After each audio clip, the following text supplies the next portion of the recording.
स्वराज्य न्यूज मराठी, माझा हक्क, माझं राज्य, स्वराज्य। नाशिक शहरातून तडीपार केलेल्या एका आरोपीला नाशिक पोलिसांनी अटक केली आहे। नाशिकच्या गुन्हे शाखा युनिट 1च्या पथकाने ही कारवाई केली आहे। द्वारका परिसरातील कावेरी हॉटेलजवळ संशयित आरोपी फिरत असल्याची माहिती पोलिसांना मिळाली होती। पोलिसांनी सापळा रचून या आरोपीला अटक केली आहे। तर चौकशीमध्ये त्याचे नाव नवाज हसन खान असल्याचं निष्पन्न झाले।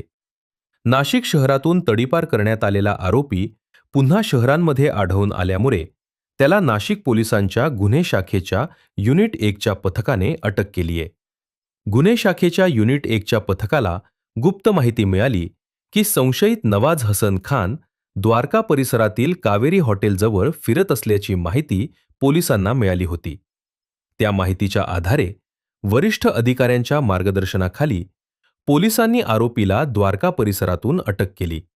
चौकशीमध्ये तो नवाज हसन खान, वय वर्ष 27, राहणार वडाळा गाव, भद्रकाली परिसरातील असल्याचं आढळून आले।